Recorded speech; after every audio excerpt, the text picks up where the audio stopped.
नमस्कार, मी पंजाब डक्का. सर्व शेतकऱ्याचा कांदा काढणे चालू आहे म्हणून त्यांना सांगू इच्छितो, तुम्ही काय करा, मेच्या पहिल्या आठवड्यात अवकाळी पाऊस येणार आहे. म्हणजे सर्व दूर नाही पडणार, तुरळक ठिकाणी पडणार आहे. म्हणून तुम्ही काय करा, तुम्ही तुमच्या कांद्याची काळजी घ्या. कारण की मेच्या पहिल्या आठवड्यात राज्यामध्ये अवकाळी पावसाचं संकट असणार आहे, म्हणून हे अंदाज लक्षात येतात.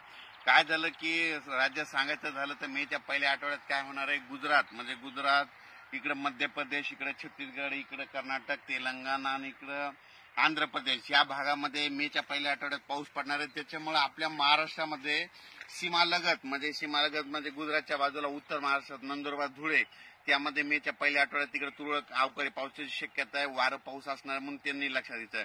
त्याच्यानंतर जळगाव जिल्हा मध्य प्रदेशकडे पाऊस पडणार आहे. त्याच्यामुळे मेच्या पहिल्या आठवड्यात जळगाव, जामोद, बुलढाणा जिल्हा, अमरावती, अकोला, वर्धा, नागपूर, भंडारा, गोंदिया, चंद्रपूर या भागामध्ये अवकाळी पावसाची शक्यता आहे. म्हणून मेच्या पहिल्या आठवड्यात हे अंदाज लक्षात येतात. त्याच्यानंतर तेलंगणात देखील अवकाळी पाऊस पडणार आहे मेच्या पहिल्या आठवड्यात. त्याच्यामुळे तेलंगणाच्या सीमालगत नांदेड, धर्माबाद, त्याच्यानंतर नायगाव नरसी या भागामध्ये, त्याच्यानंतर देगलूर, सगरोळे या भागामध्ये अवकाळी पावसाची शक्यता आहे म्हणून त्यांनी देखील लक्षात येतं. त्याच्यानंतर कर्नाटक भागामध्ये अवकाळी पाऊस असल्यामुळे त्याच्यामुळे सातारा, सांगली, सोलापूर, धाराशिव, त्याच्यानंतर लातूर जिल्हा, परभणी जिल्हा, बीड जिल्हा, हिंगोली जिल्हा